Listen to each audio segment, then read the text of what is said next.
Hi everyone, and welcome back to the Dark Pixel Podcast, where we talk about the latest in gaming news.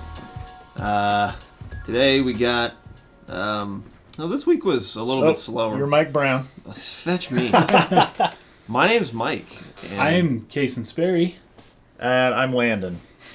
In case you are finding this audio only first, so you've discovered the podcast on audio. We run a YouTube channel. You can find us on youtube.com. Just search Dark Pixel or Dark Pixel Gaming. 2 different channels. One that focuses on video games, one that focuses on filmmaking. But we're going to be talking today about who's the guy? What's his name? Elder Scrolls 6. So it's like a VP, and I think he's over marketing, and his name was Steve Hines or Hinnis. Or Hines, maybe? Hines? Hines, but I would just say Hines. But so, anyways, some executive at Bethesda has confirmed that Elder Scrolls 6 is not in development, which is contrary to what they were saying a couple weeks ago. Tetris is getting 3 movies. It's a movie trilogy now.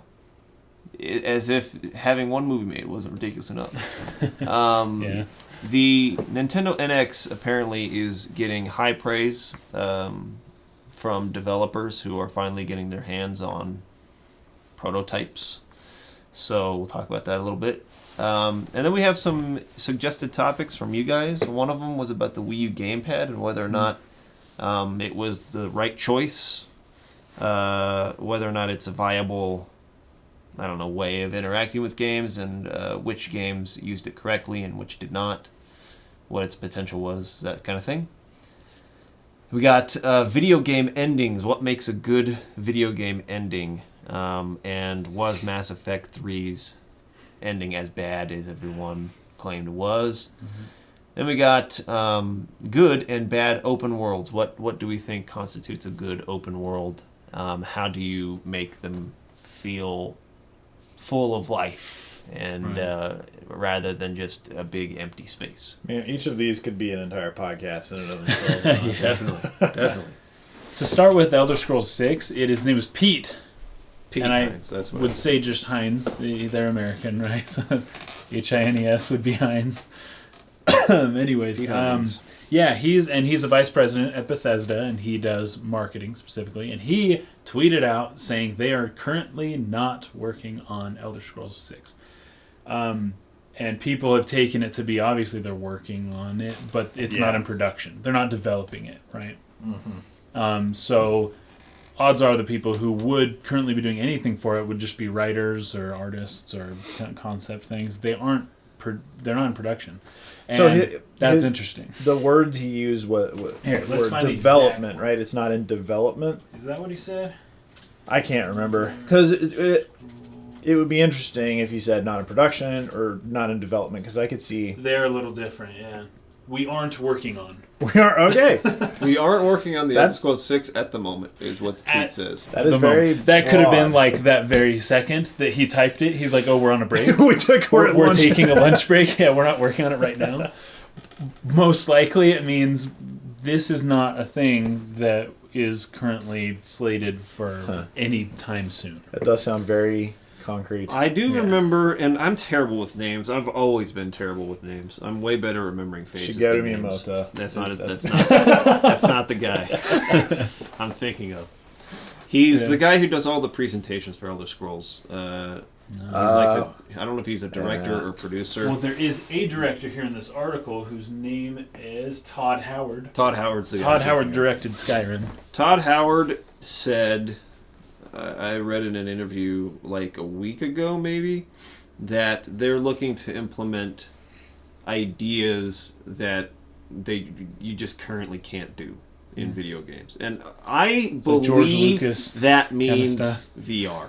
I think they're trying to make like a really good VR, implementing VR in such a way to where it's pivotal for the experience. You know, given Skyrim or Elder Scrolls in general, I shouldn't just say Skyrim, people get mad at me. Given Elder Scrolls, like first-person focus, there's so many things about the game that would be better if they would just not do first-person. But And there's third-person modes and things. I get that, but the game's so designed. I know game's designed to be the past several games. They're all designed to be first-person, and that lends itself to VR extremely well. So, when you mix the fact that they don't want to not do first-person and the technology's not there yet, that's VR right there. So now you'll have people in VR doing. Well, It's the exact. The thing that I've always disliked about all the Elder Scrolls games I've played Morrowind, Oblivion, and Skyrim, Right. is the combat. The combat Right, feels like so, I don't know, like shallow. It's just like a spamming. It's a basic. thing. It's just a. And so, like, to me, it's always been, let's find a way to make the Elder Scrolls work in third person to be a little, and have feedback a little more like what you see in Dark Souls or Zelda or something. But Totally. I Then we think- could have I one a little think sooner. the other answer might be if you have space and you can tell the space and you're actually swinging it with, like, say, the HT. You can see the C5. depth, right? Oh, the weird control thing. Yeah, that might actually feel better. Yeah. Right. And might make combat a lot more interesting You'll than just still be- spamming a button Right. and just Go backing guy up hitting and running you. forward and I backing wonder, up and I running wonder forward. what systems are going to implement to prevent people from just holding the thing out, and just going like. Well, because in That's for the true. Wii, for the Wii Motion Plus thing, that is often. I mean, I know they wanted you to do things like this, Skyward Sword, but a lot of right? times you're just flicking it and you're just swing left, swing right, swing up, swing down, and that's like Skyward Sword. That's just how it ends up being. You just because everyone in you Skyward don't Sword want are to just do running this. Holding your hand and I running know. with your forward sword with the sword like that. Well, and sometimes you use your sword as like a divining power where it's like pointing towards things, and so you have to hold it in front of you as you run around. Yeah. yeah, So so it's pretty that's funny. interesting if that is what they're doing. But I could totally see that but happening. the fact that, like, it isn't in development at all, I think is just, like, real disappointing. Because Yeah, me I too. was watching Me too. Bethesda's live stream on the Sunday, like, the day that started off E3, and the comments were, I mean, you can almost barely read comments on big Yeah, streams you like gotta that, hit but, print screen. but you Right. could read this because everyone was saying the same thing. Elder Scrolls 6, please. Elder Scrolls 6, please. Right. If no Elder Scrolls 6, riot. Like, Yeah. people wanted it now, Yeah. and they're not going to get it, I would think, for at least another 5 It's going to It'll become be the Half-Life a 3 long of time. Bethesda. It's going to be the next Elder Scrolls. They'll probably come out with another MMO Elder Scrolls like before Oh, this. probably. That's Yeah. And it's I mean- just funny, and we understand people that it takes a long time to do things, but Yeah. the fact that they haven't even started, it doesn't sound like they're not working on Elder Scrolls 6, and the hope was that as soon as Elder Scrolls 5 was out, there's a team, someone is starting Elder Scrolls 6, but that doesn't appear to be the case. And, I mean, has it always been, like, the end of Elder Scrolls 5, they were like, okay, you know what? My idea for the next game, can't do it right now, so we just gotta wait. Hold on, guys. sit on your butts. Or did they, say, okay, we're breaking away from this for a while. We're gonna do Fallout 4. We're gonna do Prey. We're gonna do a bunch of new games, and it's just kind of like, Which is well, fine. we should return to this, but what if it could be a super amazing VR experience? But I mean, I don't know. I guess we have to see how well VR is accepted. I have a hard time believing it will be with how expensive it is right It's now. just too much money. Yeah, it's something that we aren't. The cheapest way to get looking VR into right now, doing. well, in October, right, will be PlayStation VR. That's the cheapest way. Outside of like Google Cardboard, you can't really play like Right. games that way. No. But that'll be That's $300 for yeah. the headset, And it's not. and it can work on a regular PS4, which currently is $350 or $400. I don't know how much is now. 350 is. Hopefully So it'll go you're down talking soon. $650-ish Yeah, which without is a game, Oculus. That's, right? Yeah. And no motion controls. Right. Is the cheapest that somebody can experience VR right now. So Right. like that's cheap. also not, that's like a subpar VR experience too. It's So not cheap. that's yeah. So maybe that's why they're saying they're waiting. I mean, maybe they're waiting Maybe. until it is. But in the meantime, what if it isn't? Yeah. What if it isn't accepted? Another What if it sweet doesn't game. become a mainstream thing? Then you just waited 8 years. Then you and- waited a bunch of time. But that's based on speculation that this new technology they want to implement is VR. Right. It might just be rain. But, they need the rain to like droplets. It's not as real if the rain's not like hitting and splashing. I'm trying to think of anything else it could mean. Like, know, we can't. Our ideas, the ideas we want to implement, can't be done right now. That's the only thing I can think of, but maybe I'm just not imaginative enough. Because you would like to think that their team, as soon as they were done working on DLC and expansions for Skyrim, that they were like, all right, moving on, guys. Elder Scrolls 6. Yeah, instead of either disbanding that team or rearranging, who's we need more people on Fallout 4. You guys want to go over here for a while. It seems as though that's what happened. We need people here on Prey. Or we need people here to make Skyrim 5 again and remaster the whole thing and do it again instead of making the next one.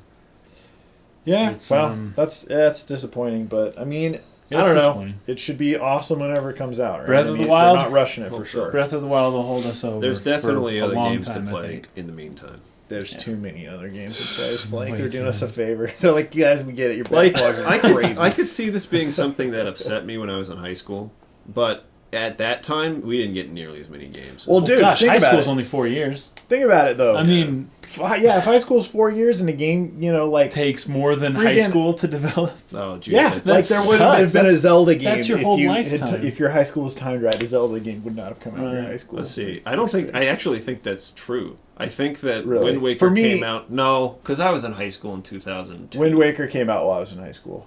So Wind Waker came out, I think, my freshman year of high school, but then I didn't get to play Twilight Princess until I was 21. Until like 8 or 2008. So, I mean, because I was, it came out when I was 19, but I didn't get to play it till 21. Yeah. And when you're that age, that does seem like a long time. So yeah. But today, it's like, fetching. Whatever, take time. We got good, man. Breath of the Wild, I don't want a quick, crabby game. As long as we got other things to play, we're good. So, anyways, that's disappointing, but whatever. Yeah. This next topic is of special import to us. So way back in the day, like, what was this, 3 years ago? At least, maybe more. Almost 4 years ago? Almost 4. I think it was the second year of our YouTube channel. I think it was the first summer, or the first year. The first year of our YouTube channel. We put out a Tetris trailer. Like, it was pretending that there was a Tetris movie coming out, and this is the trailer for it. You guys should watch it. It's on our Dark Pixel channel. It's called Tetris Official Trailer, I think. Which it's going to get more traffic when the... It is. Well, I think when the real trailer comes out, we're gonna get a. Well, probably because we're the most viewed Tetris movie trailer right now. Oh yeah, we're gonna outrank them, and they are going. We're gonna get a letter from their lawyers telling us to either change the name or take it down. And, anyways, we'll see what happens when that trailer hits, which should be pretty soon. Yeah, so the news is that the Tetris movie, which apparently they announced, like a year and a half ago or something? Year and a half, 2 years ago. That they're now saying it's going to be 3 movies. It's going to be a trilogy because the story is so huge. And it's being co-financed by a Chinese company. That they couldn't fit it in one movie. Okay, so we could be making this movie. Obviously. Somehow there was a market and a studio that's willing to pay $100 million to make our crappy little trailer that we thought was a joke into a real trilogy of movies. Holy crap. Yeah. We should have been aggressive and marketed that idea. I'm like, the story for the one that we made was like a disaster movie. Right. There's no way that's what this is. I'm trying to, like 2012. I'm trying to understand what it could be. Like, the only thing I could think of that could actually work is maybe like a Tron sort of scenario. But even still, like, even Tron isn't a trilogy. The game Tetris, like, there's no sort of like life or death stakes that I can even imagine that game could be transformed into. Whereas in Tron, it's like your character can die. Do you remember that there was another Tetris movie trailer that had come out maybe a year before ours, and that guy got like kind of mad at us. A lot of people were saying we were ripping them off, which we weren't. Like we did a 1,000 times better job than he did. Well, it wasn't the same. It was a totally different concept. Their concept was like a Tetris battle. It was like an arena thing. Yeah, it was like. I can't. I'll have to go back and watch it again. But I think I that was how they got. I remember around. it, but it was not very good. Video. No. Ours had like VFX and was sweet. But somehow it was like, yeah, they were playing Tetris against each other, and it was like a gladiator scenario, I think. But how like in either of these scenarios, that's not a disaster epic, basically. How is the story so big that it has to be 3 movies? Like, I can't think of a scenario where that happens except for the Transformers disaster epic. It has to be an epic story. It's a big story. It's got to be huge. And being sucked into a game or the situation like, game kind of, what would you call it, game battle thing, that doesn't... What was and that? anyone can stretch anything into 3 movies, but But they say but it's a big story. That the story cannot be centered on Tetris because it's got to be, we came up with a story and we fit Tetris into it somehow as like some kind of gimmick marketing thing. And then made it into 3 flipping movies. Right, but like Tetris itself does not have the content. Well, I mean, that's basically what we did. We made 2012. In fact, this was around the year, I think this was in 2012. No, wait, but the movie 2012 came out like 2010. Anyways, we basically made 2012, but like, let's fit Tetris into it somehow. Right. So it's kind of we did the same thing there. What was that? that? The only thing you can do. What was that movie? That War Games or something like Battleship? that? No, in the 80s. I think Matthew Broderick was in it, I think. Well, War Games is a movie. I've never seen it. Or it's crap, what's it called? It's a dude where the guy's like really good at playing some arcade game. And then like there's a computer that's not Starship, Last Starfighter or something? Starfighter. No, I don't think that's what I'm thinking of because it's where it's going to like launch a nuke or something. It's like the computer and you had to like beat it in this. It was almost like crap, what's that game where you like you defend from it's almost like Space Invaders, but there's like, I think asteroids coming down. You're supposed to blast them all with, maybe it's asteroids actually. Right, where you're the triangle and you. Anyways, I thought it was something along. I don't remember. I've never. The seen government brings them in to see. Government's got to bring it in. I don't know. Maybe like Tetris is like I don't know. The more we talk about it, just the dumber the ideas get. Honestly, so maybe they know how dumb and weird it is, and. Our idea was sweet, but you're probably right. It probably is different from our idea. Comedies are just never trilogies, right? So they can't just be like going all out and out with it. Like this is can't be absurd and funny. It has to be an epic. It's got to be serious. You gotta be serious. You gotta be serious. You gotta be serious. I don't know, man. But it's probably not ours. But the funniest thing is the timing. Like, the timing of our trailer coincides with when you would traditionally pitch a film to a studio a year before development starts, 2 years before the film's released. It fits right into that. It's like as if our video inspired this pitch that 1 year later became announced as a greenlit film that was in production. Like, what? I guarantee you our freaking trailer had something to do with it. Well, you know, at the very least, they searched on YouTube Tetris movie. At the very least. Or on Google. Because Google, if you type Tetris movie on Google, I'll bet you our trailer is one of the top. Maybe not anymore. I mean, there's been so much news about this new project. Should I try? I don't know, man. It's true. It is weird, but the problem was always that we didn't own the rights to Tetris, so like we could, and we weren't even happy with what it was like as a movie. Like we were totally joking about making it into a movie. Dang it, you're right. But all those images, are from our video. Wow, whichever tint is put on that second image, it looks like crap. Tetris movie trailer. Oh my gosh! All right, well, ours is the biggest one.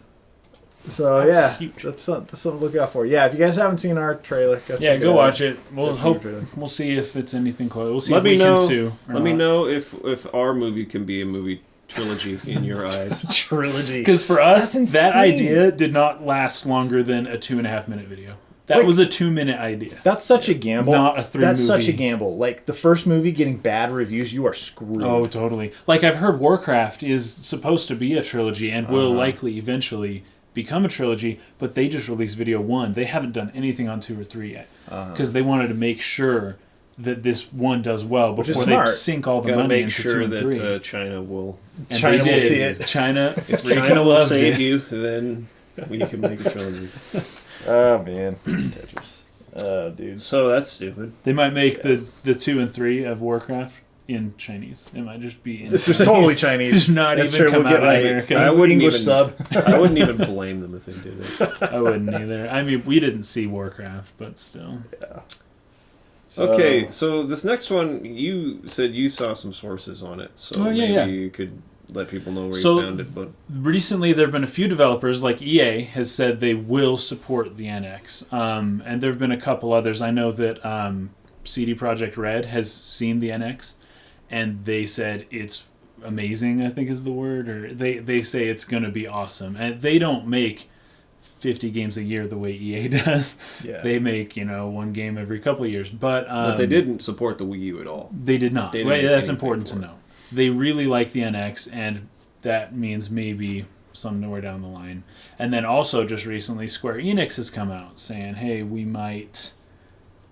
open to other than what's been announced, to releasing Final Fantasy 15 on other consoles or on PC or, and I would feel NX could fit into that one as well. Yeah. I'm telling you, that it's going to be so crazy when Final Fantasy VII comes full circle and is released on a Nintendo console, like on release. That will be a crazy moment, I think. Well, Cloud being in Smash already was like... I think that preludes it already. I think really do. And so, I think that...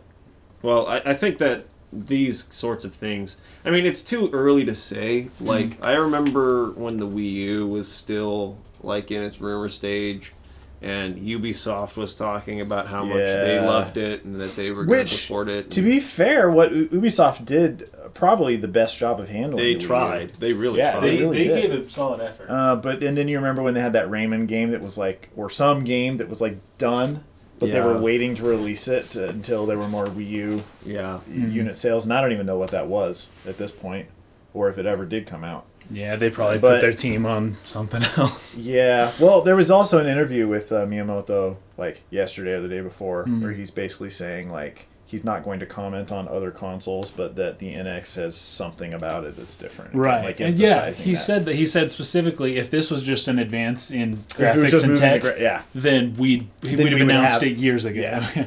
He's saying they're doing something special. The article I saw, by the way, about the developer opinions on NX was this one 3 days ago. Warner Brothers plans to support the NX, and they're the ones that made like the Middle Earth. What was game? Shadows of Mordor. They make the Batman game. People really hate them right now. Speaking of Batman, they're going to support the NX. Apparently, our Arkham Trilogy or Arkham Remaster or whatever it is got delayed so that they could polish the experience. Delaying a remaster, that's so funny. Which is hilarious because we talked a few weeks ago about how bad that remaster looked in comparison to the original. And it's just like, it does. Looks like fetch. Well, now you're taking additional resources. Anyway, from your company. But hey, who knows? Maybe that's because of the NX. They're like, oh shoot, we've got to put this remaster on the NX. We're delaying it until March of 2017. So, like, I was looking yesterday at console sales numbers in Japan for the past several weeks that Famitsu puts out. They do their weekly reports and everything. And dude, like, the top selling games and really like consoles that are like the Vita is actually still doing fairly well in Japan. And in fact, like 3 weeks ago, it was out selling the new 3DS LL, they call it over there. Okay. It actually barely edged it out, right? And the top selling games are 3DS and Vita games on the charts pretty much That's every week. They want mobile stuff. Mobile they don't really care that much. And so that leads me to believe that like the NX has to be Nintendo acknowledging that the home console market in Japan, in the country where they ride on the trains and they see what people are playing and talk to people in their neighborhoods. That's a big deal. They know what people are buying in at least their own country, and it's not home consoles anymore. Like the PlayStation 4 is not going to come even close to selling as many units as the PlayStation 3. There's a lot of people that are still... Persona 5 is going to come out on PlayStation 3 and PlayStation 4. Really? Yeah. So, and the 4's been out for... a long time. A long time. Yeah. That's unbelievable, right? Yeah, that's crazy. Because I know that when the PlayStation 3 came out, people supported the PS2 for a year or two, and then it was all PS3, right? But the fact, like, PS2 or PS4 came out, was it 2013? I think it's at least a 3-year-old console. At least 3 years ago. Something like that. And it's still, the one before it is still getting... Yeah, it's weird. It's so interesting to me how Japan as a whole has just completely embraced mobile gaming and almost forgotten about home console gaming, because even as much as I try to play a game when I'm traveling, I just I don't get into it. I can't do it. I cannot play a game car sick or my eyes hurt hurt and I just don't want I can't play on the road. And even when we were at E3, that first day, I was trying to pull it out and play it while we were waiting in line, but I feel like when I'm out and about and there are people around me, I can't really concentrate, or I'm distracted by what's going on around me, and I can't focus on what I'm doing. Yeah. And so I feel like I'm missing something from the game, and so I always just close it after a few minutes and put it back, because it's I don't want to feel like I'm not getting everything out of it. I like to play in a more isolated environment, which is almost always a home environment, so home consoles make way more sense to me. Well, when you can't hear the music when you're out in public, or the sound very well, unless you really crank it, and then or if you have headphones, and then you're just kind of then you're in a bubble isolated. that way. So, it's interesting. There's just obviously a huge cultural difference there. The Wii U was sort of trying to do that a little bit with their off-screen play, and you can take the Wii U controller about 25 or 30 feet away from the Wii U, and it would still work, and you could play your little game on your handheld on the Wii U Gamepad. I feel like that was at least a halfway point of acknowledging hey, you don't have to play this on your TV. You can just play it on your little screen. What's tricky there is you still need a TV, right? Even if you're not playing on the TV. Right, and that's where the halfway, when you go halfway like the Wii U did, you end up... Sorry, that's actually our next topic, but you end up not pleasing anyone. You end up not pleasing either. Because, I can play on the screen, but I still need a TV anyways. And so you didn't really actually change anything that much. And see, that's why all the apparently fairly strong rumors that the NX is going to be using carts. Yes. And that lends heavily to handheld, it's probably going to be handheld, where theoretically, if there was one cart that could work for the handheld component, whatever that may be, and the home console component, that would be interesting. You buy it once, and it can almost downscale. Right. Well, they already released Smash Brothers for the 3DS. They've already released a bunch of games for the 3DS and the Wii U. And that's, to me, that's they used to not do that. Game Boy games were their own things. You would never have a GameCube and a DS game, or a Game Boy and an N64 game.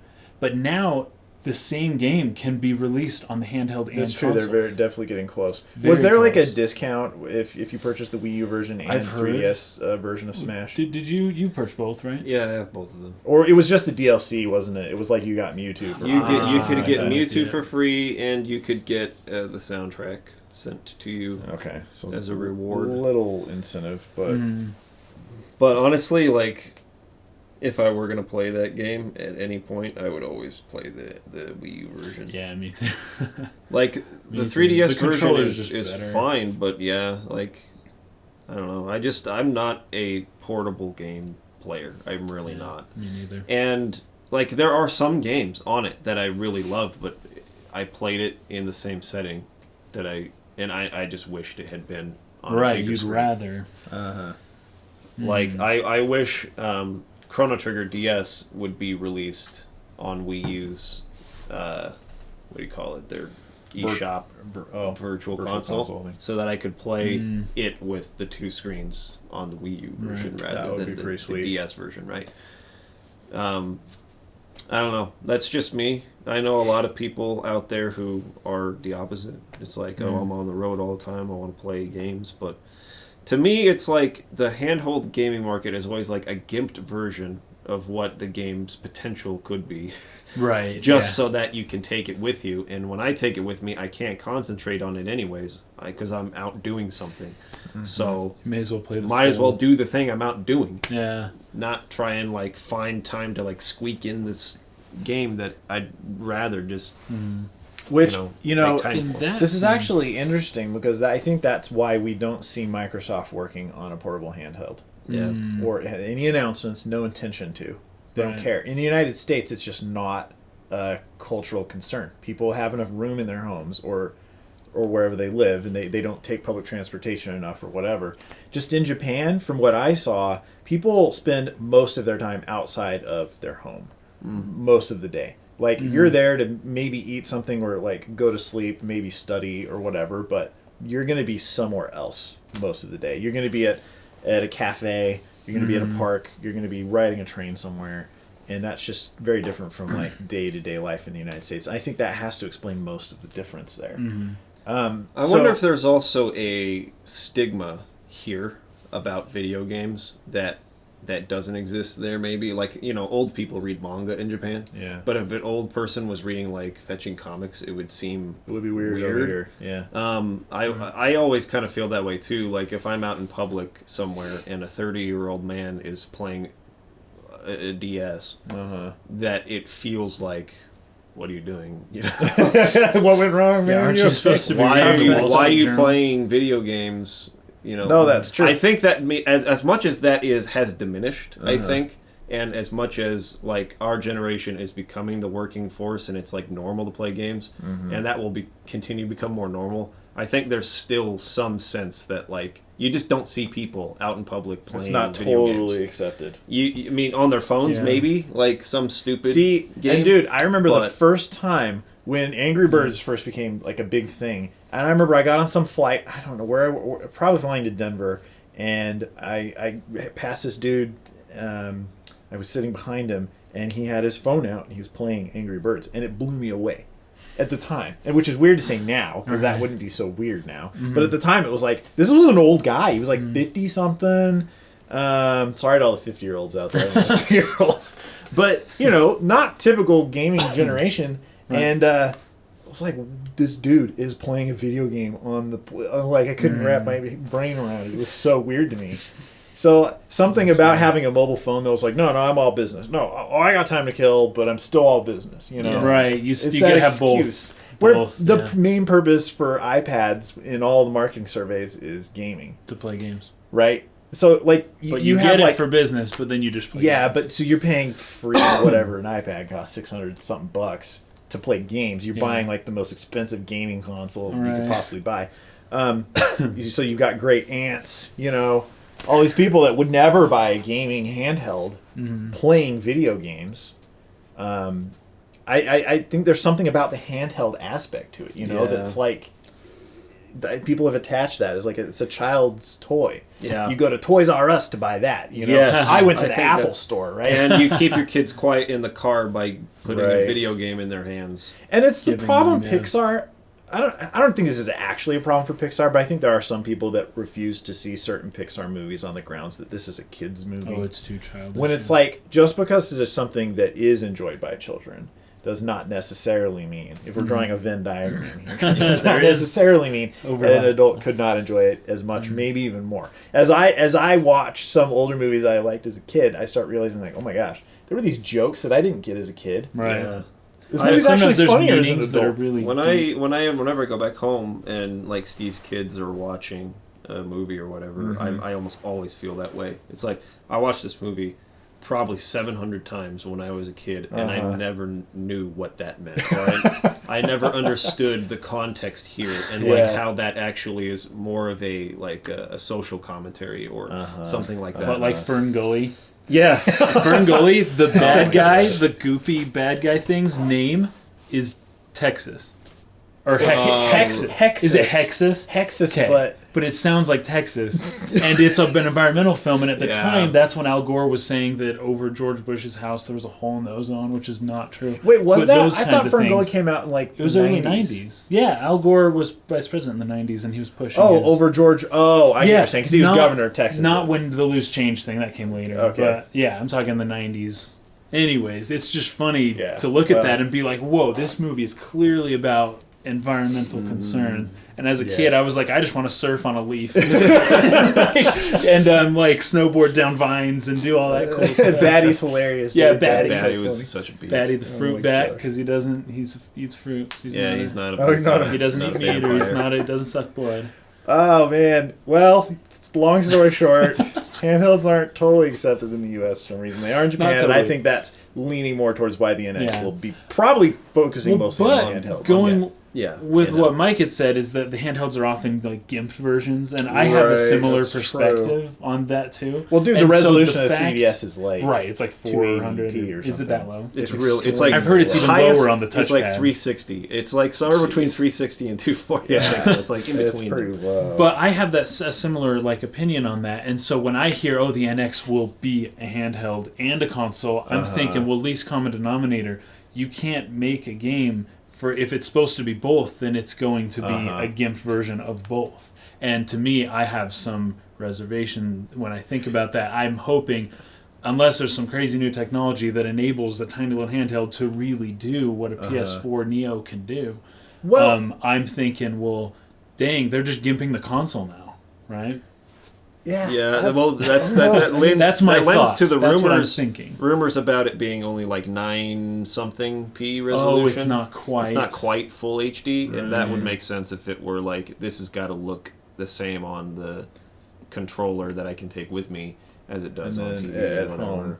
I think it's funny because this is almost the same conversation that people are having about the PS4, PS4 Neo. Right. The Xbox One, Xbox Scorpio, or whatever they're going to call it, Right. where it's like you've got the overpowered and the underpowered version, and the developers are going to have to pick make the two lower versions of every one. game for each console.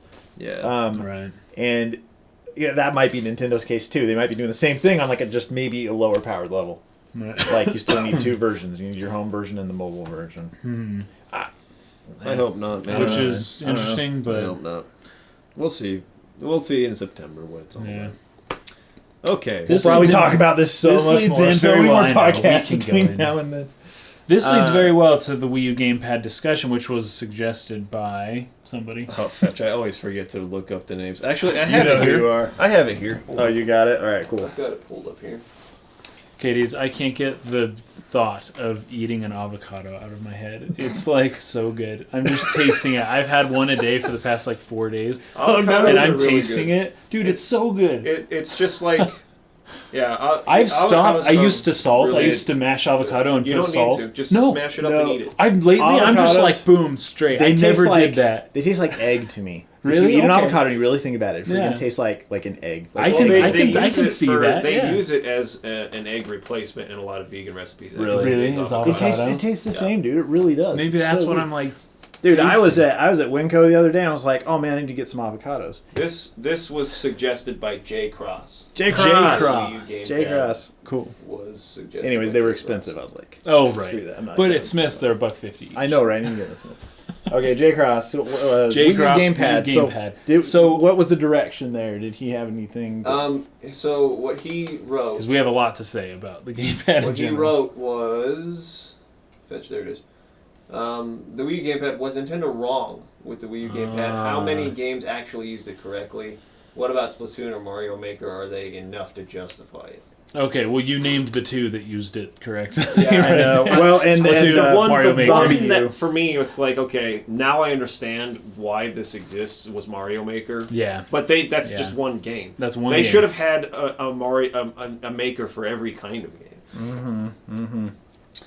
And Splatoon obviously uses it extremely well. Of course, like Wind Waker HD used it well too, but that was enough. It's not like they needed it by any means. It was just an inventory. You could just pause and just as well do the exact same thing. Well, they had that was actually so funny so, because Reggie Fils-Aimé was on Game Theory's recent video. Remember the one that said featuring Reggie? I saw. What was the Motion controls. Motion controls yeah, suck. motion Was in controls, the, something it like was that. in the, okay. Featuring So it was one Reggie. of their deadlock battles where this person has this argument, this person has this Oh, argument, and Reggie was on the side of motion controls are a good thing, and Matt was on the side that motion controls are bad. Okay.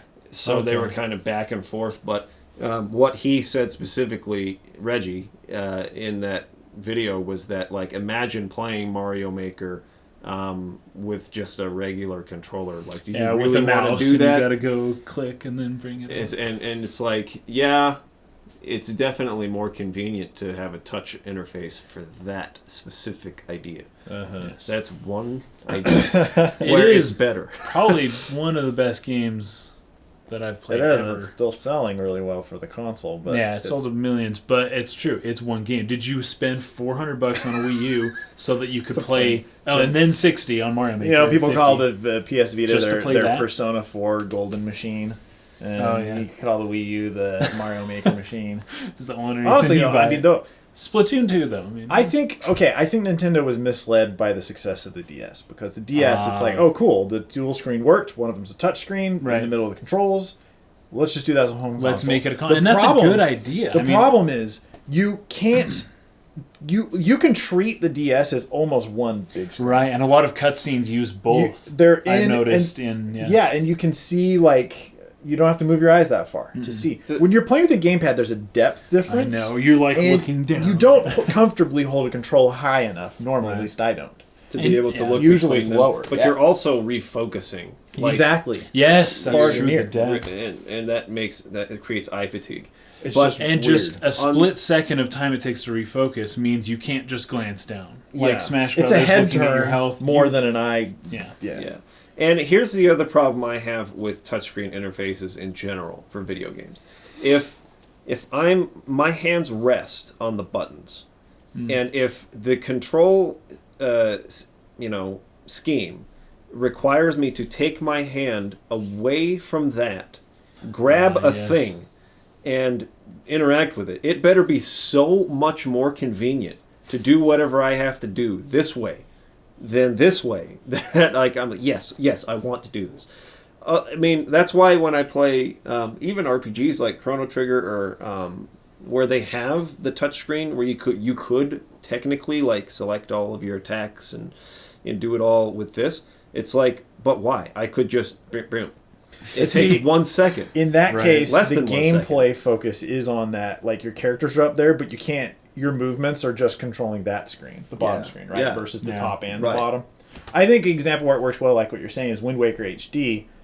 You don't have to pause to get access to items anymore, right? So like that, but there you may is as good. well, but you still have because to, of the time it takes to really. I still think it's quicker. The part that bothers me is grabbing the stylus again. It's like you can just use your finger, and I don't use the stylus. It's not as accurate. I use the stylus in Mario Maker, but I don't use it in Splatoon, and I don't use it in Wind Waker HD. I mean, you can just press it with your finger, right? But and then just reach over with your thumb. I don't like doing that because I hate getting fingerprints everywhere. So I like to use the stylus. So it's like putting it away or setting it to the side. It's like, fetch. I gotta pick that up again. It is faster, even still, in Wind Waker than pausing and switching over to the right screen and then looking at stuff. It definitely is faster. Do you remember when they came out with the 3DS or the original DS? They had that little thumb strap thingy with the little stylus tip. I do remember that. Yeah, and I think it was supposed to be for like Metroid Prime Hunters or something. Because you had to move your camera like that. That would have been actually made that game way better. Because my hand cramped so bad when I played the whole game like this. Yeah, well, a lot of people by the end of that game, their screen was messed up because that's the other problem with stylus as well, is that it doesn't really matter what you do, you're going to get scratches on your screen from using it. Right. I feel like we're at the end of the what is it called? The capacitive touchscreen. The specific technology, the pressure sensitive kind. And the I was DS surprised and the 3DS Wii U. and the Wii U's pressure. Yeah. Yeah. And I was surprised they went with that option, right? As opposed to the typical. I think that the next smartphone. generation of, if there's any touch anything, I think we're done with that technology. I would hope we are. I hope so too. I really Me do. too. Because it means you need a stylus, or you actually have to push in, and it doesn't feel as accurate to me. When you have the stylus, it's like crazy accurate. Yeah. A thumb press, though, it doesn't seem to register as well. Right. Yeah, it's not as accurate. But to answer the question directly, right or wrong is hard to say. Yeah, we don't like to. But I would say the low sales of the Wii U can't just be attributed to that. It's also just the fact that it's not supported by third parties. Right. It is an underpowered console. It's not as powerful. But I feel like the touch screen is this is really cool for certain things, but it's not a universally needed feature.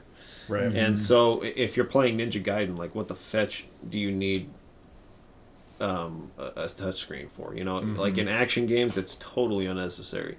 And that's something I've been noticing with the 3DS more lately. Is a lot of games are coming out that aren't using the 3D, and the 3D was such a cool thing, but it's not every game. You've spent a lot of time developing something that a lot of people don't use, and that you even tell people to stop using because of eye fatigue after so long. They're like, hey, turn off 3D.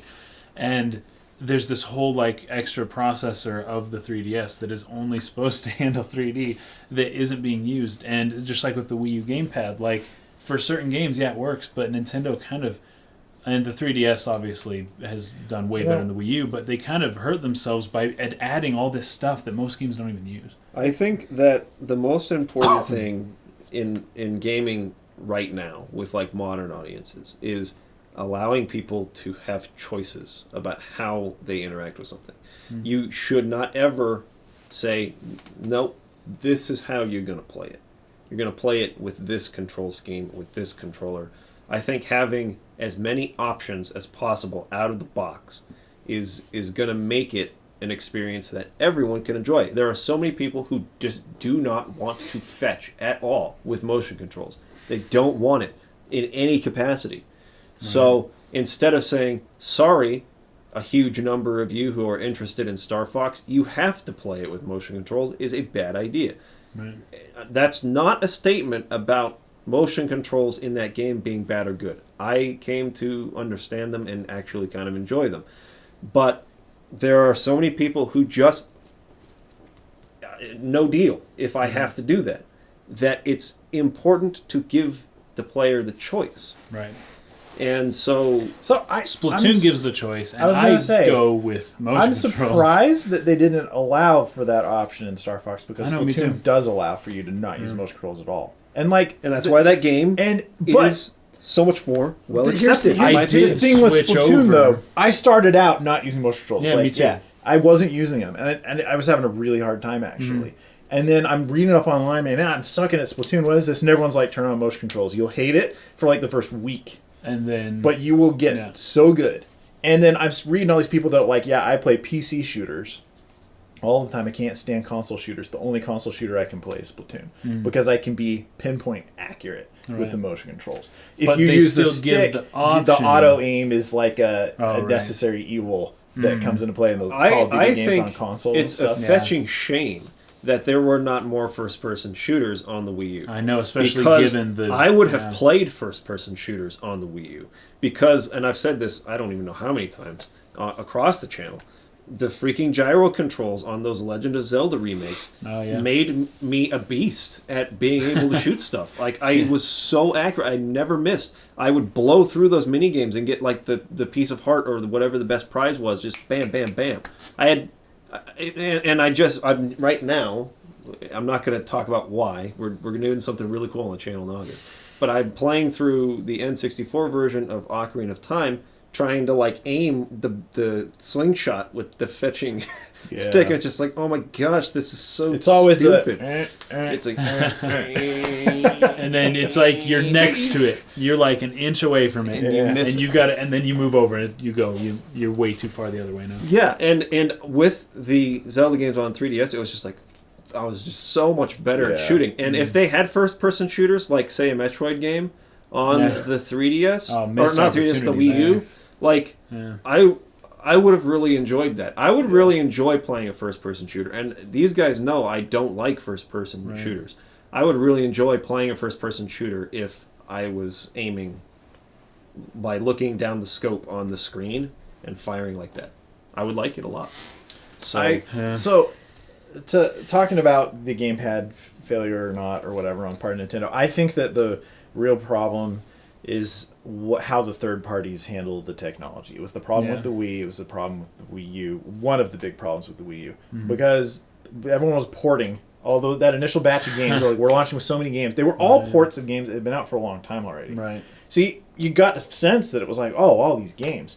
But how many were games that people hadn't already played if they actually cared about them? Right? And then those people, they're just throwing random crap into like, oh, we got to use this thing somehow. Instead of just being like, no, we don't, unless we have a reason to, right? And just setting it aside. So I don't know if behind the scenes, if Nintendo was like, you gotta use I it think somehow. Nintendo wanted We're people pushing to. this thing. As part of their licensing. Or whatever. Yeah, exactly. And that, because if that is the case, I'd say that is a mistake, because you should allow somebody to just not use your feature if it doesn't. That's kind work. of what Mike's saying. Yeah, just Yeah. give people the choice, So- developers and players. Just let them Exactly. And not so you do it don't if have they the don't want Batman Arkham whatever reboot. Oh, that's that was having right. to use. You had to I use all remember that that. stuff. Or Yeah.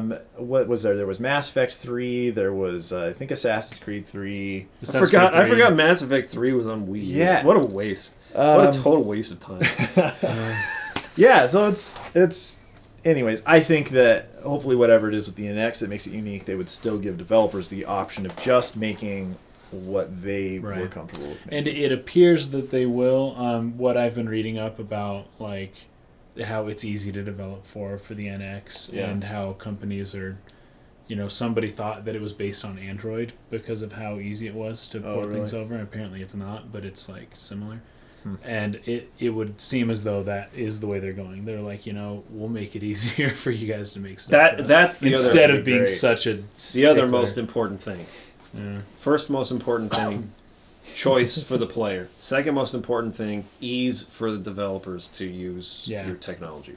So whether it was a success or a failure would just be, it all came down to third parties, and the problem wasn't the pad itself. The problem was the forced use of it by yeah. third parties. and then releasing like old games and being like, oh, no, nobody bought that. So. Yeah. Oh, now we won't Yeah. support the Wii U because no one bought our old game for it. That was awful. Okay, so that actually kind of leads into the video game industry. Yeah, when we talked about Mass So Effect 3. this was suggested by Seed Barrett, and he said how to let's see, good or bad open worlds in games, how to make it look alive, not boring and generic like Ubisoft does them. I have a counterpoint to that, but no, that's the whole thing. So I'm assuming you're talking about Assassin's Creed when you're talking about open worlds. Could be Watch Dogs as well. I've heard Or Watch Watch Dogs Dogs. is very Oh, are we repetitive. talking good, bad I open haven't worlds or video played- game endings? Oh! We're Oh, looks like you skipped to Good Oh, Bad wait. Open World. Whoops. Totally cool. We can do that one now. That's totally fine. But then we have to do the endings thing. What? Wait, who talked about open worlds? It's all right. We'll do. Well, it must be Seed Barrett talked about open worlds, right? He talked about open worlds, but who talked about video game endings? I don't remember. Do Control F and type end.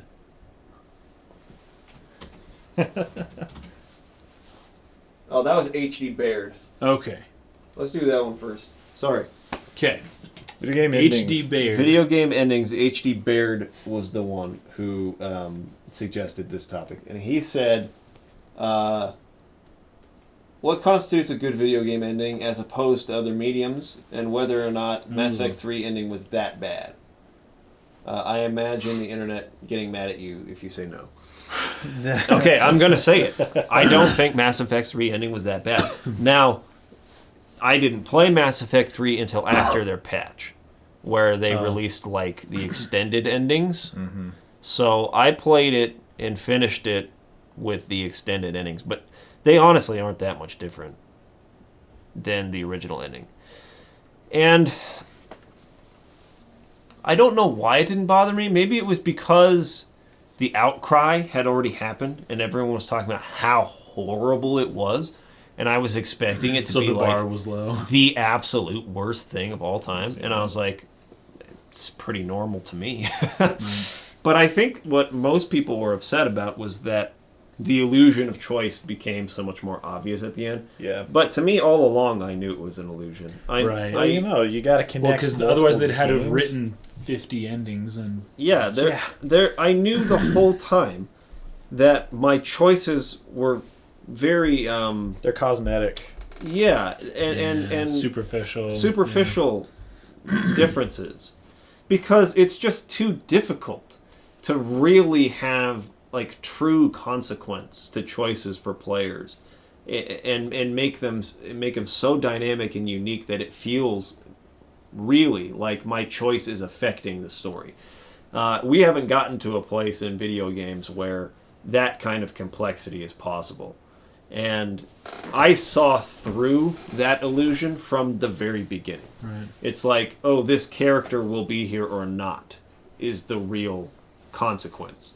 But that means that character's importance to the story can't be all that significant if they can be gone in the next one or whatever. See, right? and that's where it was like they established almost like agents of the plot, and it was like it's either going to be this guy or this guy, but either way, they're going to serve this plot purpose. Exactly. One or the other. So like I remember, so it doesn't change the story. Yeah. So I remember the story still works the same. Playing because I've only played the first and the second Mass Effect. I haven't played the third Mass Effect, but I remember when the first Mass Effect came out. I played it, and it freaking blew my mind. I played it again. Like I beat it twice. I don't usually do that, and I beat it twice because I wanted to make different choices. That I realized because contained within a game, there are some more micro choices that do change some things. Right.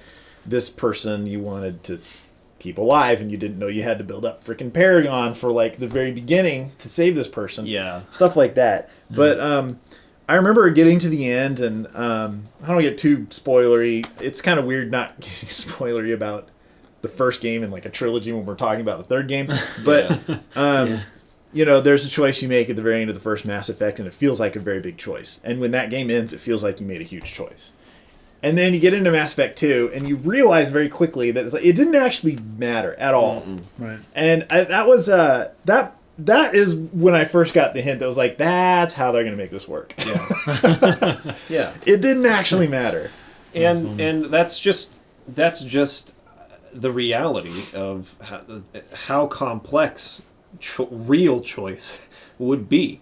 And it's just too enormous a thing. Like the branching paths become like too much to control or handle, or to keep the quality high. Yeah, on, you know? And so I knew that. I knew that from the beginning, almost that's just not how it's going to be. And so people had this idea, this misconception that all of these choices they made were going to like result in massively different endings. And I don't understand how a person could have that opinion just based on playing 1 to 2 and seeing how little it carried over or mattered, and from 2 to 3. So that's why Mass Effect 3's ending didn't bother me. The vague nature of it, I think, when I talk to people on the channel, like the people that watch our channel in the comments, there are so many people who love that kind of storytelling where it's vague and open to interpretation, and you discuss it. And I almost feel like that's what they were going for here, but it was so rejected. That people wanted like specific resolutions. I want to know what happened to this character and this character and this character I cared about. And maybe that part of it was a mistake because of how detailed every character was. You could talk to them in dialogue trees and figure out everything about them, and it set this precedent or this I guess idea in the player that like this story tells me everything I want to know. And then when you end the game on a note where it's like, ooh, what happened really? Well, if you got a work of like Tolkien's where you can learn every weird detail about every ruin that the Fellowship passed on the way, and then at the end, if you weren't really 100% sure if the ring was destroyed or not, or, which was exactly how things went, you know, right. I could see it that kind of looks like, oh, you put all this detail into these small things, but I don't know what happened to the main thing, the big thing, like what happened here. Yeah, I don't know. But when we come down to talking about what makes a good ending, I think maybe on that point, consistency is a big key. It needs to feel consistent with what the story established before. And maybe that's why Mass Effect 3 was rejected so heavily, because the ending felt inconsistent in the way it was delivered from the rest of the game. Yes. I think people are always suspicious of game developers like trying to find places to cut corners. The impression I got was people are like, oh, they just took the easy way out here. Right. It's like I think when you talk about consistency, I think of the game Journey and how mysterious the ending of that game is, but how mysterious the whole game is. Yeah. You're okay with this vague, like, hey, what actually happened? It's beautiful, it's awesome, but there's not a ton of substance as to what is going on. But that's consistent with the whole game. You're just trying to figure out what happened, what is happening, what's going to happen. I have no idea. So it's all a mystery. And when you have a game that's, got everything's fact and you can find everything out about everything, and then there's a mystery ending, it hurts. Yeah. Or when everything's a mystery, but then you find out everything at the end, then it's like, oh wait, well, that kind of ruins the fun. It takes the mystery out of it, and usually it ends up not being as cool as what you thought it was going to be because of the mystery. I feel like it's like Lost, the TV show Lost, exactly. and how the ending worked out. Exactly. Where it was like everyone was expecting, they're basically promising, like, you're going to find out. You're going to find out. And then in the end, it was like, we didn't know. We really didn't know the whole time. We had no idea. The writers, the show, I really it is think frustrating that was the when point. you're like, oh, you guys didn't know where you were going with this. Yeah, which, a lot. I mean, when a show, the hour-long episodes, goes on for 7 seasons, and you've got like over 100 hours of something to watch, it's like, this was not planned out. That's probably this was not written out from the beginning. That's probably the only thing that's comparable to video games. Between all the Mass Effect games, you maybe have had about 100-ish hours of experience with characters and the storyline. Sure. And when I'm trying to like nail down, like, I'm trying to think of endings to things that like really left an impression on me, like nail down what made it good. Yeah. Sorry. There's like, just off the top of my head, the endings that really stuck with me for a long time afterwards. Chrono Trigger. Which like, ending? There are a bunch of endings in it, but like, I think it's mostly just the credits sequence of the real ending, and how the music plays into that, and you're seeing like these little scenes with the characters afterwards. Like, there was something that like left a profound emotional impact on me playing that. That's a very simple example, but that felt very like well completed. Like, everything felt resolved. It just felt really good afterwards. And then you're doing this kind of reflection thing where you're looking back and remembering where you came from. And it's like, oh man, that was awesome. That was awesome. That time period was sweet. Like, this was great. I think other endings that kind of fit into maybe that sort of category where you just feel completely satisfied at the end. And I get a lot of hate for this too, but I felt that way for Fire Emblem Awakening, which I loved. And a lot of people really hate that game. But then there's also, I think one of the most effective in terms of like lasting effects kind of endings you can have are ones that are bittersweet. So there's like, there's like you're really happy, like maybe it's a good or a happy ending at the end, but there's an element to it that leaves you feeling a little sad too. Secret Garden's ending was very much that way for me. That's a Korean drama if you haven't seen that. Korean dramas do that very well. And Mass Effect 3 was another, where I felt like really torn afterwards. It's like it's almost an uncomfortable feeling, but you like it. It's so hard to explain. You feel sad, but you also feel good at the same time, and it's like this really weird, like conflicting feeling. Mass Effect 3 gave me that feeling, and I didn't feel disappointed in it, but I was feeling like this sadness, like bittersweet kind of feeling about it. And I think those kinds of endings last longer with me, make me think about the game for a longer amount of time. But of course, the pleasant experience, I think, is... Well, okay, so this reminds me of, there's that storyboarding book that I read it last year before I started working on StarCart. And one of the things that guy mentioned that really impressed me was that basically with endings, you want to give people what they wanted to have happen, but not the way that they thought it would happen. Yeah. They have to still be surprised, but still be satisfied in some way to walk away with it. So, like feeling, like you were saying, feeling good. Well, the good guy can't even lose. if well, even if it is the good guy losing, like Rocky, the good guy still won because his the movie's about the relationship with Adrian, right? Yeah. But under the premise of this being a boxing movie, but it's really, you have that. It's a love story. Yeah, so I think that's really important because, like, ultimately the ending, I think, is a reflection of what led up to it. If you didn't lead up to it in a satisfactory manner, if you didn't build tension and not hold the tension for too long, or if you didn't build and release tension a couple of times leading up to it, the ending's not going to have the same kind of impact, right? Secret Garden, the ending has a bigger impact because there's so much tension and then release of tension and then tension and release of tension that... And each time it's more than the one before, and by the end, it's pretty intense. It's crazy. It's pretty deep. I think that's It's probably... crazy. And like you do get the result you want, but there's consequence for it. And there's this sense that like it's not a happily ever after. Yeah, so you're still surprised. Is a big theme of the show is this fairy tale idea, right? And so, but it's not a fairy tale ending at all.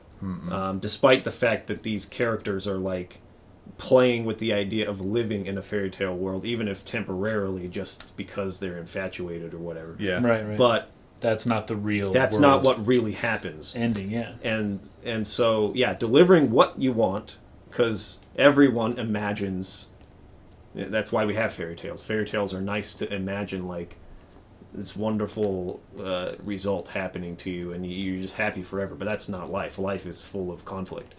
But anyways, oh, go ahead, guys. I do have one thing to say. My favorite video game ending ever is Zelda Wind Waker, right? Well, it's a great ending. Yeah. And there's a few reasons for it, but one of the important things with an ending is to not end it and have it just be over like right then and there. And that's something TV shows, most TV shows, Secret Garden does a better job than most, but most TV shows have a hard time with, because they want you to be waiting until the very last episode and still not know what's going to happen. And at the very end of that last episode, the problem still hasn't been resolved yet, and then all of a sudden something happens, and okay, great, it's over, and then it literally just ends. That happens with a lot of TV shows, and that's part of why they're so underwhelming, is because you don't get time to experience the ending. You don't get time to see what happens, following the ending. Like if you graph out a typical story scale, you've got the opening, you've got your inciting incident, the rising action, climax, falling action,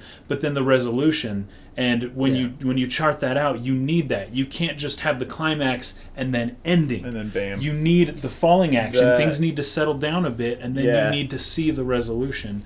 And that's important. That and makes Wind me think Waker of does such a good job of that. It makes me think of Inception. Oh, yes. Even when you know they've succeeded, the best part of that is when you freaking like walks into the house with the kids through the airport and everyone's looking and it's all slow-mo and everything. It makes the ending. That's what you're saying, right? There. It's like, totally. Here you go. This is it's not, they did it, okay, now it's over. Yeah, totally. It's like... You see it through, and I know they do the top thing, and that continues with, like Mike said, with consistency. That is the whole thing. But that's also that it ended, but not the way you expected. Yes, exactly. Right? You got the ending you wanted. The guy in this book, the analogy he the resolution using, through, whether it's real or not. You got something out of it. But yeah, exactly. The analogy he uses in this I love is this is rubber band. A story's a rubber band. You stretch back. Is he going to fire it? And then he releases a little bit. It didn't fire. It'll stretch back. It might fire, stretch really far back, and then boom. And then basically that it fires. You want the rubber band to shoot. Yeah. You need that tension for it to shoot, to have that impact. You just don't want it to happen like when, you know what I mean? Like when you were expecting it. You want it to be unexpected. So, by the way, my favorite video game ending is the ending I got to Bastion. That's my favorite of all time. I want to play that game again because I don't know if that's like the ending, but you get to make choices in that game too, which I just realized it's a shorter game though. It's probably like 15 hours. Maybe, or if even that. Yeah, it's not that long. But I should play it in short. There you go. You know what games have the worst ending is all the Nancy Drew we should games. Totally play that on. The second you beat a Nancy Drew game, like you finally do the final thing, it's just the end, over, dude. Like immediately over. It's 1080 snowboarding. Nothing. 1080 snowboarding. You get the gold on the last race, and you're down there, and it's credits, and it's just credits, and then at the end it just says you did a good job. Yeah. You couldn't have done a little more than that. I feel the same way, honestly, about from FromSoft's Soul series. They all end with this just like steep, like it's just over. Abrupt. It's like the thing happens, but there is no falling action resolution. But you could argue that it's consistent with the spirit of those games, which is very much leaving you in the dark about what it means. Right. Yeah. But in that case, know what you're getting like, into. I want a little bit more than that. Yeah. But and here's another controversial game, Final Fantasy 13. I thought it ended like spectacularly, just like absolutely. I felt like the first half of the game was like, I can't believe how bad this is. I was like in shock. I was literally just like sitting there, gaping mouth, like, how could this game be this bad? I do not understand. Like, how could they have deceived me so wholly and completely to thinking this was going to be this good and then have it be this bad? Then, right around the middle point, there was some good character development, some good character moments, and I said, okay, I'll see it through. You won me back a little bit with that. Good job. You didn't F it completely over. And it got better, even in terms of gameplay-wise, like, opened up a little bit more. And then the resolution of the game, the ending was just so good. Like, it gave me a similar feeling. It's like a halfway point between what I'm talking about with a bittersweet ending and then, like, a reflective ending, like I was talking about with Chrono Trigger. It was in between the two. Like, there's a bittersweetness to it, but it's not, like, a real sad feeling. But it was super reflective. It made me think back and go, like, oh, my adventure all the way up to this point. Like, and it came together and resolved in such a beautiful way, and it, like, almost redeemed the whole game for me. And I was like, I can say I like this, but I do remember how much I hated it at the beginning, so I gotta remember that. But, like, good job. You, like, left me with a really good impression, and it's what makes me say the game is good rather than me being in the bad camp. Like, I don't think it's great, but I do think it's good. Where was I going with this? Anyways, Final Fantasy 13 does a really, really good job of that, but then here's what you also can't do. You can't then take that ending and say, remember how when we showed it to you the first in the game and it ended like this? It actually was not. Take that away, like, and then this character's not there anymore, and boom, we have a sequel now. Yeah. Oh, what? Got to create conflict again. You just changed what made, like, the best part of the game, like, actually made it gel and come together, and just so you can make a sequel? Like, fetch Gotta you. have sequels, man. Don't have that open ending. Because resolution, right. falling action and resolution are everyone forgets about that because everyone wants to talk about rising action and climax. But the falling action and resolution are very important. Yeah. And when you then take that good resolution and you say, we're putting more conflict into that, we can start a new story. That ruins the end. You know what that reminds me? I was so pissed first time I beat Ocarina of Time that I couldn't run around Hyrule. I know, was me happy. too. Me too. I don't know why. I just want that out of video games. Like, give me the opportunity to, like, go just, like, experience this new like, become world. A farmer and retire, like the end of Gladiator, or, well, kind of the end of Gladiator. Yeah, where he just goes back to his field. I just wanted to be a farmer, dude. I didn't want to fight monsters. Yeah. Yeah. Anyways, we're gonna lose power on the camera, but we'll still have audio. We'll still have audio. Okay. Okay. So the screen might go black, guys, but we're still here. Oh, perfect time. That's crazy. Okay, the screen just ended, but we're here. We got one more fan contributed thing to talk about. So this one was from Seed Barrett. And he was the one talking about and then you were going to talk about and Ubisoft. Ubisoft. I'm assuming like, Assassin's Creed. I'm assuming you were talking about Assassin's Creed, right? Mm-hmm. And so I guess it depends on which Assassin's Creed game you're talking about. You were saying Watch Dogs. I've heard that as a criticism of Watch Dogs, so I don't know if that's what he's talking about as well. Now, Assassin's Creed used to be a lot better than it is now. At least before Unity, right? Assassin's Creed 2, one of the most highly revered games of all time. I think its Metacritic score is above 95. No, maybe it's not. Maybe I'm thinking of something else. Maybe it's like a 92. Anyways, very highly rated game. I really liked the follow-up to that. That was my favorite game, which was Brotherhood. And I felt like those were the first open-world games that felt alive to me, to be honest. Where you're going around and there's people all over the place. There's like tons of people populating these cities. Now, the way they're able to get away with that, the buildings are very close together. Mm-hmm. So, like, you're showing a crowded street, but, you know, when you turn a corner and then turn a corner and come into another open area, still load those people. You're not loading those people back there anymore, right? Right? So they're able to get away and make... I thought that was a really good use. A really, like... brilliant use of the environment to make it feel so alive, to make it feel populated, and to make these bustling cities feel like there are thousands of people living there.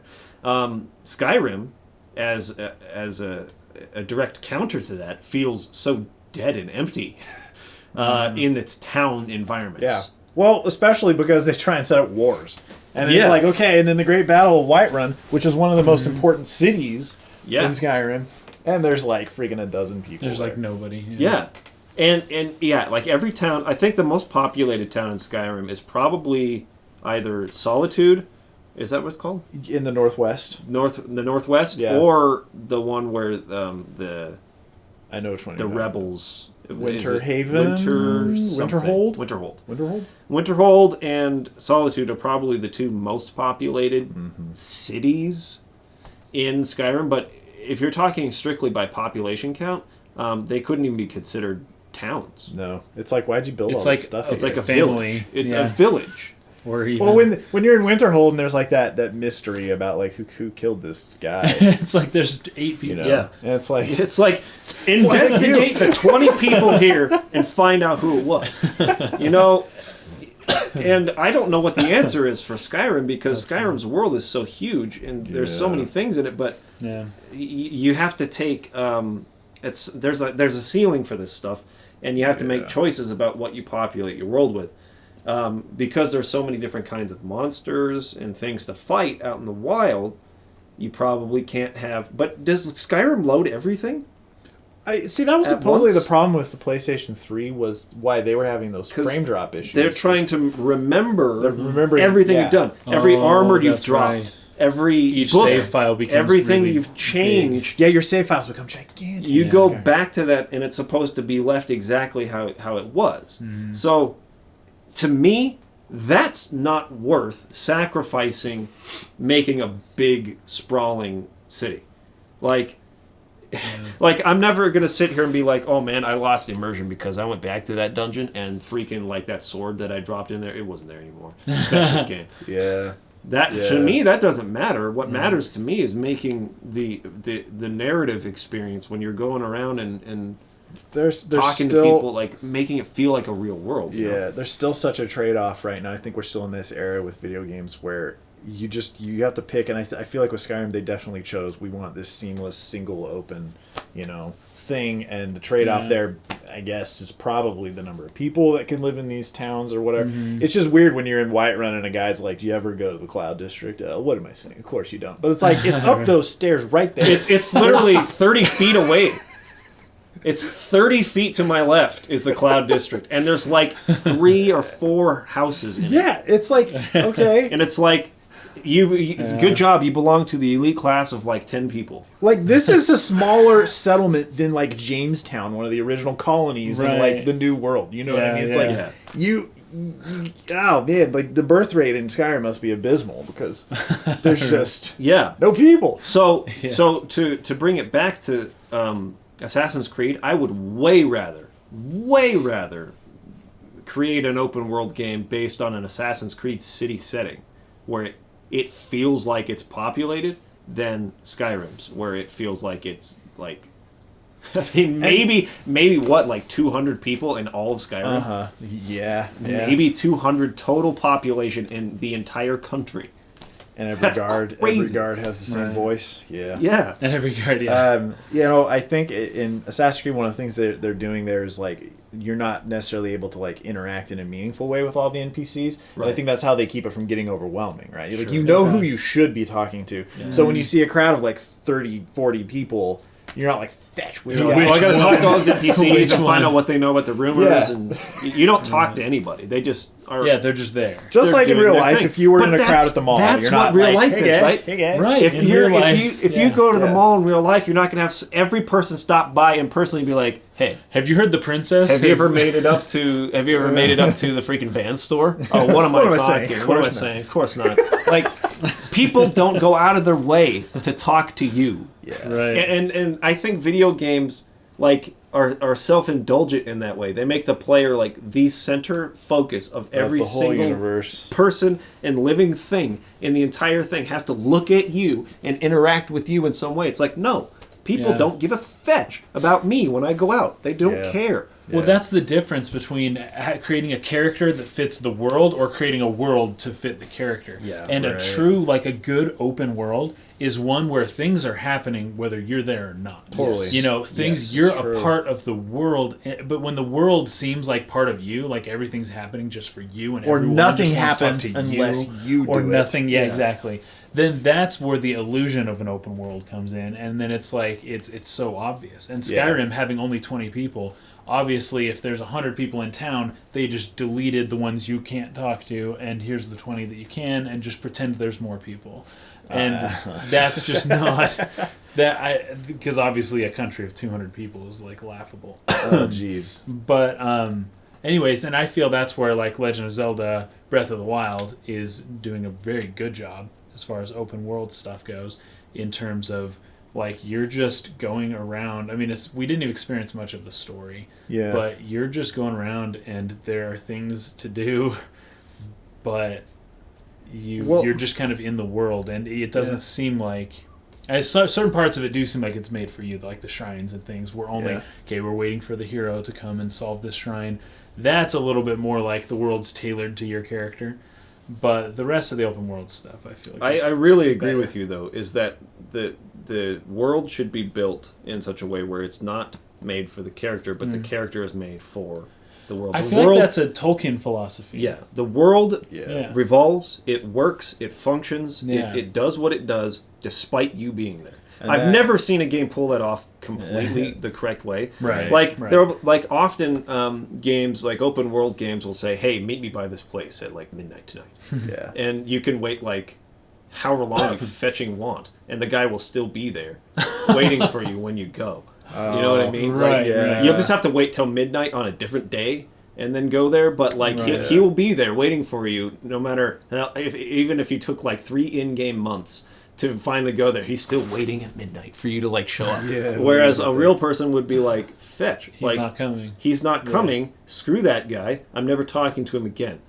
I hate that games, and I understand why. I mean, it's like, we made this product for you, player. Like, enjoy it. Everything here is relevant to you, And there is some element where it's like, this game is made for the person experiencing it. It's meant to be entertaining for them. But, and maybe this is just me. There are probably, there are a lot of people out there who, they play games for entertainment, not for art. I play games for art. And when I go into it, I'm not looking for it to be a tailored experience to me. I'm looking to experience the mind, the creativity of the person who made it, and their ideas.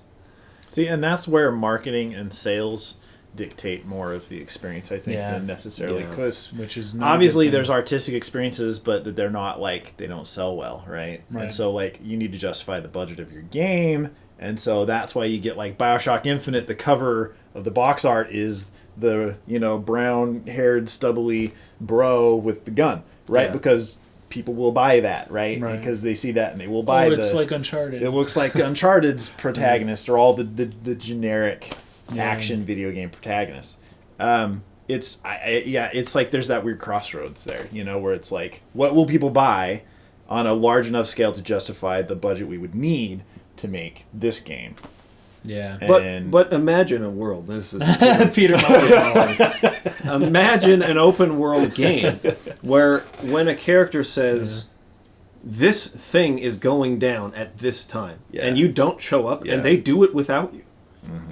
And what if you aren't there? Then you don't get the spoils, or you don't get to be in the faction, or you don't get to the Animal Crossing. Is the closest. Oh, Animal Crossing is like, totally like that. There's actual consequence for you ignoring something important to go do something else. If you're not freaking there, and you have to make a choice on Saturday night, you will not get KK Slider's new song. You don't hear the Ramones. You won't hear it, dude. And you have to wait till next year.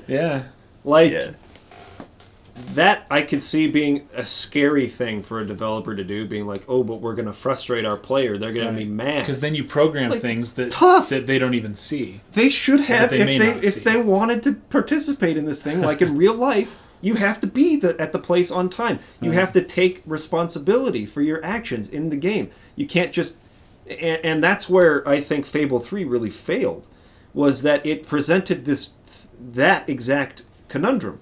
Are you going to do this or this? There are going to be severe consequences on both sides. Right. And then you just go blacksmith all day and make all the money that you need, and then there's no consequence. You get to keep all your promises. Fable jobs. The fact that they made a game where you could buy every house in town by just freaking blacksmithing for like blacksmiths are the wealthiest people. Blacksmiths could be like billionaires in that world. Who's buying these swords, man? Yeah, exactly. Who needs like exactly. freaking 10,000 swords? Exactly. That's the part of its economy that's so stupid. Yeah. Is that I'm sitting here and I've created, let's call it like 10,000 swords. And there's no representation of like the actual what do you call it, the supply and demand. Supply and demand. Right. Like the price should be going down. Exactly. Each one you make, you're saturating the market. You should be making less money for every sword you make. Right. You know, so I'm playing Persona 4 Golden right now, and I think they do something. It's not an open world game, but there is like more to do than you can actually get done on any given day. Okay. And because they're going with the calendar system where the game will end, and you're going to the next day, it allows them to program like really precise events. Like if you missed this day or whatever, like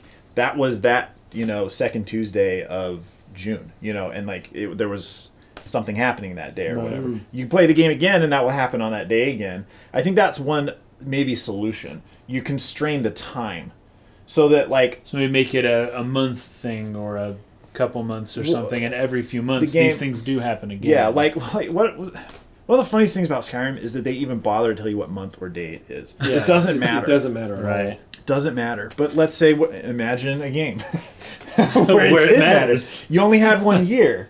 And then each day goes by so much time, and so you've got to decide what you're going to do. And I think that would allow those types of events to be able to be meaningful and implemented where like that dude was waiting for you on the 30th and you didn't show up on the 30th. Yeah. We're in Skyrim, it doesn't matter. It doesn't matter at all. It doesn't matter. And you can even tell them like, go ahead, like if there's an escort and it's like, hey, meet me at this place. Yeah. You can be like, come with me or just go on your own, I'll meet you there. But in real life, you're not going to tell somebody, hey, why don't you go to this place? I'll be there in like 6 months. Yeah. Wait for me for 6 months until I decide to show up. You know what's so sad? That's like actually the way you should play that game, because if you ever walk with those people, sometimes it's like really, really far. Yeah. I remember, who was it with going from whatever the heck that first little village is that you go into before Whiterun at the beginning of the game. River Run. Yeah, and so then there's a meeting that happens later there, and it's like, we're going to go over to where the dragons... and it's like really far. Yeah, it's really far. And I remember the first time I played the game, I'm like walking, following. Can you match the speed of the NPCs? Or do you have to continually adjust? They do run when they do it. They run the whole way. But it's still like, it'll take you like an hour to get there in the game. It's like, you don't want to do that, man. Right. Just tell them you'll meet them there, and then freaking like fast travel to the closest place that you've been to, and then find your way over. But to speak about open worlds again, like, and specifically about Skyrim, I found that what I spent most of my time doing, like, and I would have to set limits on myself because it's late at night. I got to go to school the next day or whatever. Right. At the time I was in school, and it's like, okay, I got to get up early. I'm going to discover 3 more locations on the map and then call it quits. But like those were the kinds of goals I was setting for myself. It's like exploration goals. I want to see what's over here, and then I want to see what's over here. I want to see what's over here. Get whatever quests there are, save them to do later. But my entire fulfillment, like what I enjoyed doing and what I like set out to do when I played the game, was explore its world. Right. And that's what made Skyrim really fulfilling for me.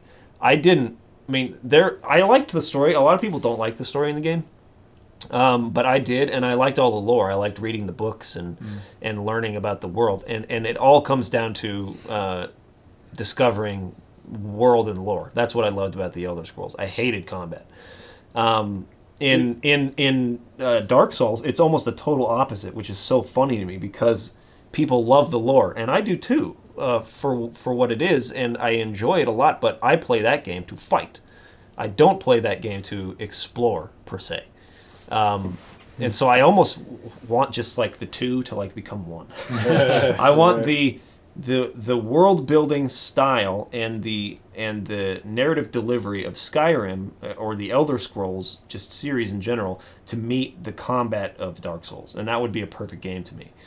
You know what's interesting? I love that exploration aspect too. And Me too. Every time I play a new match in Civ 5, my favorite phase of the game is where you're exploring the world. What is around me? What's here? Where is everybody? And then once you know all that, the game actually gets less interesting to me.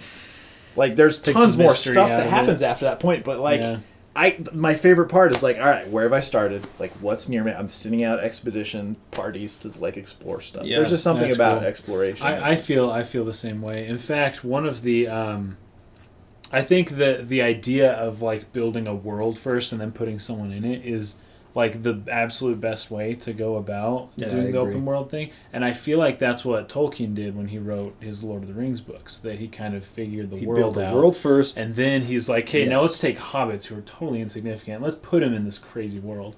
As a representation of the reader who doesn't know anything about Yeah, how exactly. because they're isolated. Because hobbits are, away from everything.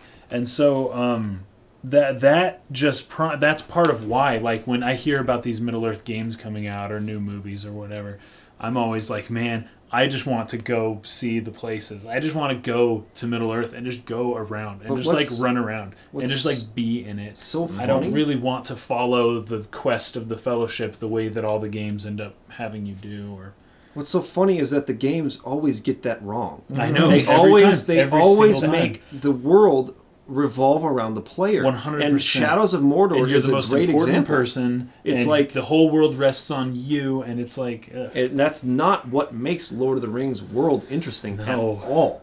No. And that's why I've always said I'm looking for a Morrowind set in Middle Earth, right? Like that's a game where it's about almost centrally discovering the world. You know, Skyrim has its problems, like we talked about with population and things like that, and how people are always like looking at you. But when you're out doing the most fun part, at least in my opinion, of the game, which is looking around and finding things and discovering the lore, if there was a Middle-earth game that was built around that, I would lose my mind. That would be the best thing Maybe ever. like That's what I thought Middle-earth Online. Strider. Yeah. Oh yeah. And just in the wilds. You're just a ranger. That's all I want to do. I just want to be a ranger up north and just go chill and like go. And see I'm the definitely not ruins going to. of If I'm Fangorod going to or play an open world Middle Earth game, I'm definitely going to spend all of my time in Mordor. No. No. There's a lot of lore outside of there to be found. Even I think that maybe it was a different company, but did you ever play War in the North? No, I didn't, but I have. It's another. It's another kind of thing where all of Middle Earth revolves on you. Everything happens just because of you. You're the guy. It's all like cutscenes. You're just watching. It's not. You're not. There's very little exploration or whatever. Which is, and that's I just all the games completely messed up. And I wanted Middle Earth Online, which was announced 15 years ago, to be that. Yeah. I just wanted to go just like World of Warcraft, just run around and go pick a town and just live there. Yeah, but be a farmer. That's what I'm saying. Yeah. Start Harvest Moon. It never became that. It never. Yeah. And then they'd always implement fast travel. It would be so interesting. Imagine a world. Imagine a Imagine game it. where you aren't a main character, like in the story. Like the story's happening, like all the events are happening, but you are just a person living in that world who can choose to get involved or not, or whatever. Right. And I think change. that's part of where happen. The MMOs kind of have a little bit of an advantage there. Yeah. That you kind of are like that. I mean, they always try to make it seem like you're the hero, but you know you're here with 1,000 other people. You know you're not the hero. You're just one of the dudes, and you've got to get a party. And actually, a game that I played that's comes the closest to that is Recettear. You can buy it on Steam, but you run an item shop for like RPG heroes. Oh, cool! You have to keep things stocked. That's and then cool. like there is a phase in the game where you can like play as one of the guys that comes in and buys your stuff, and then you can go like dungeon crawling a little bit. But it's supposed to be like you're the shop manager.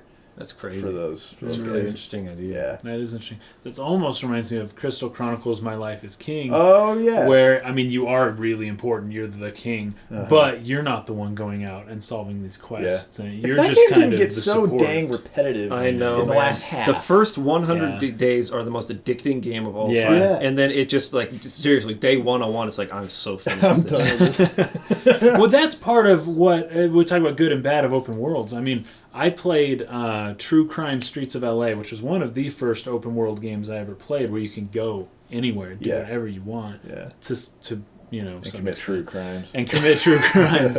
But you're a police officer, and you always have your dispatch, and there's things to do, kind of like Fable 2, when you're like, oh, hey, go take this quest.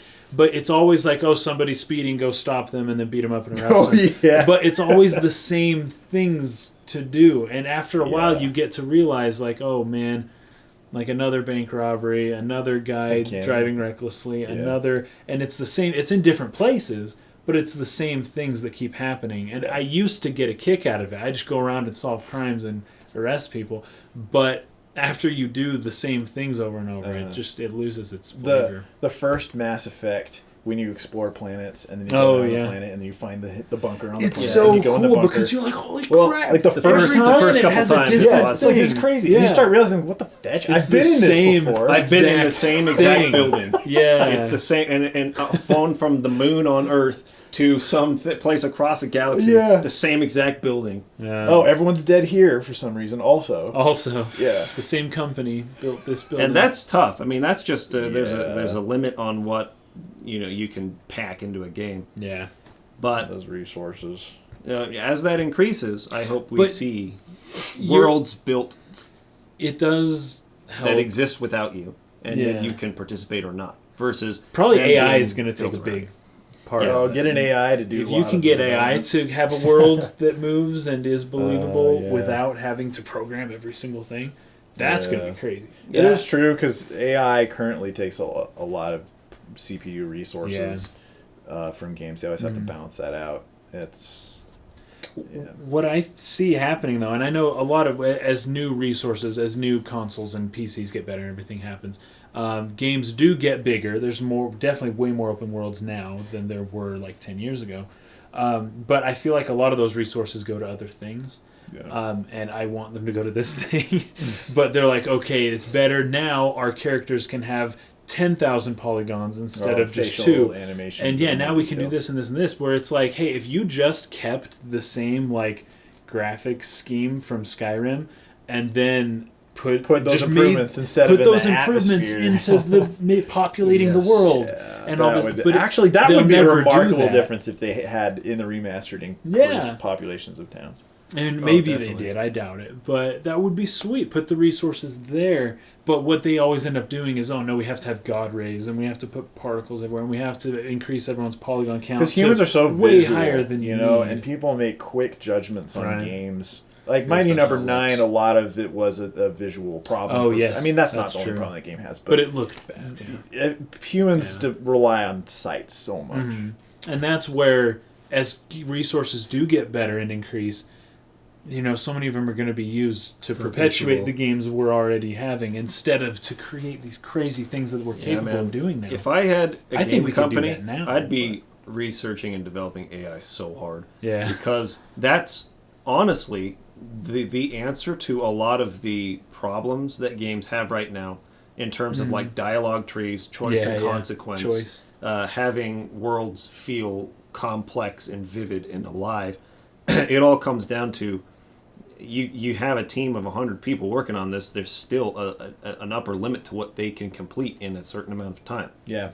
But an artificial intelligence can continue making that, right? Right, it can write its own code. Yeah, video games. Man. And so that is the next step in making a world feel more alive and real. Have the AI develop your day-night cycle, take those people and put them more into developing your dialogue trees or whatever. Exactly. So we got to make a thing that can continue to make the game while you play the game. And that makes it feel fresh. And it's like, oh, wow, like this is endless content versus... So that the NPCs are bots more than they are Yeah, NPCs. exactly. They're actual, Yeah. like, they're And they decisions. could react differently to you depending on what you choose to say to them. Like From when your you're game naked, to my when you're game. naked and you talk to them and they'll actually say, And they actually like, care. why are you naked? Why?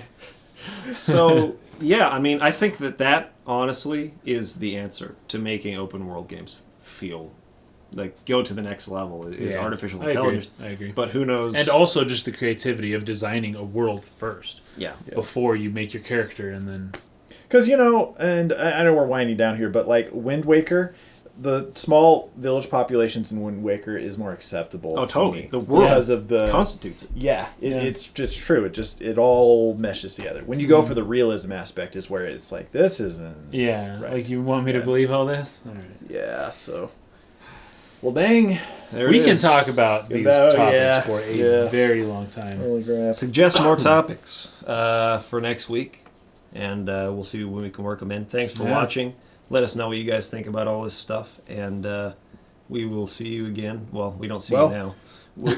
We will talk see to you you again. again. We're blacked out here, guys. Eventually. We didn't pay the power bill. Talk to you again next week. Was there something you wanted to say? I was gonna point out Chrono Trigger review. Oh, it's Oh, going to yeah. be tomorrow. When Yeah. you see this, it's tomorrow. Yeah. So There's one Look for that. more Cool. thing. One more thing I'm going to change. I've actually exported a final version like 4 times, and then been Is like it final, fetch, and there's one tiny little like 2-second clip that I'm going to remove and put something else there now, because I'm just trying to 100% avoid. I don't want anyone telling me there's spoilers in this. There is not a single spoiler, not one. I have like done everything in my power to make sure there's not one spoiler in this review. And so I'm going to be so pissed if people are like, "Bitch, you spoilers." I don't even have a story summary in this. I'm not even being like, "Hey, this is what the story's about." No spoilers. So, anyways, that's what I'm trying to avoid. deal with it. All right, guys. Okay, Well, Thanks for joining us. catch you later. see you next week.